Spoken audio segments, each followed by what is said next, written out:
Sydney Olympic 2000வது வருடம் நடக்கும்போது ஆஸ்திரேலியாவில் ஒரு பழங்குடி இனத்தை சார்ந்த கேத்தி ஃப்ரீமேன் அப்படிங்கிறவங்களுடைய அந்த நிகழ்வு, ஒலிம்பிக் தீபத்தை அவங்களுடைய கையில் வச்சிருக்கக்கூடிய அந்த நிகழ்வை 220 நாடுகள்லேருந்து 370 கோடி மனிதர்கள் பார்த்தார்கள் அப்படின்னு சொன்னால் நம்புவீங்களா? அபார்ஜினல் அப்படிங்கிற பழங்குடி இனத்தை சார்ந்த கேத்தி ஃப்ரீமேன் ஆஸ்திரேலியாவினுடைய 400 மீட்டர் ஓட்டப்பந்தயத்தில் முதலிடம் அப்படிங்கிறத வாங்குறாங்க. ஆனால் இந்த கேத்தி ஃப்ரீமேன் கையில் 2 கொடிகள் இருக்குது. ஒலிம்பிக் போட்டியில் வெற்றி பெறும் வீரர்களிடம், வீராங்கனைகளிடம் ஒரு கொடி மட்டும்தான் இருக்கும். அது அவங்களுடைய தாய்நாட்டு கொடியாக இருக்கும். ஆனால் கேத்தி ஃப்ரீமேன் கையில் 2 கொடிகள் எப்படி வந்தது தெரியுமா?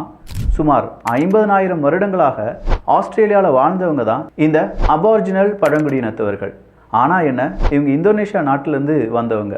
இந்தோனேஷியாவில் ஐரோப்பியர்கள் அவங்களுடைய ஆட்சியை நடத்தும் போது அங்கிருந்து விரட்டப்பட்டு ஆஸ்திரேலியாவில் வந்து குடியேறுறாங்க. ஆஸ்திரேலியாவில் எங்கெல்லாம் இடம் கிடைக்குதோ அந்த இடத்துலலாம் இவங்க வாழ ஆரம்பிக்கிறாங்க. அதனாலேயோ என்னவோ இவங்களுக்கு கல்வியறிவு, போதுமான அளவு வசதிகள் இது எதுவுமே செய்து தரப்படாமல் இருந்துச்சு. ஒரு கட்டத்தில் இந்த சிட்னி ஒலிம்பிக் அப்படிங்கிறது நடத்தப்பட வேண்டும் என்று ஆஸ்திரேலியா விரும்பும்போது அதற்காக இடங்கள் கையகப்படுத்தப்படுது. அதில் மெஜாரிட்டி ஆஃப் இடம் அப்படிங்கிறது இந்த அபார்ஜினல் பழங்குடியினத்தவர்களிடம் இருந்து எடுக்கப்பட்டது என்பதும், சொல்லப்போனால் பிடுங்கப்பட்டது என்பதும் குறிப்பிடத்தக்கது. இதனால் அபார்ஜினல் பழங்குடியினத்தவர்கள் உலக நாடுகளுக்கு ஒரு கோரிக்கையை வைக்கிறாங்க. எங்களுடைய இடத்தை முழுவதுமாக எடுத்து விட்டது ஆஸ்திரேலிய அரசாங்கம். கருப்பினத்தவர்களோ, எங்கள் மீது நம்பிக்கை இருக்கக்கூடிய எங்களே மாதிரியான மனிதர்கள் இந்த ஒலிம்பிக்கை கைவிட வேண்டும் அப்படிங்கிறது தான் அவங்க வைத்த கோரிக்கை.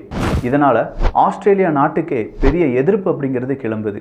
பல கட்ட பேச்சுவார்த்தைக்கு பிறகு அபார்ஜினல் இனத்தை சார்ந்த கேத்தி ஃப்ரீமேன் கையில் நாங்கள் இந்த ஒலிம்பிக் தீபத்தை கொடுக்கிறோம்.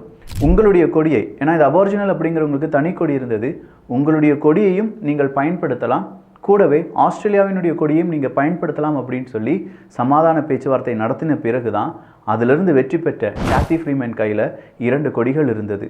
ஸோ நிலம் சாதாரண ஒரு விஷயம் கிடையாது. இந்த நிலத்தின் அரசியல் எல்லா இடங்களிலும் இருக்கத்தான் செய்யுது.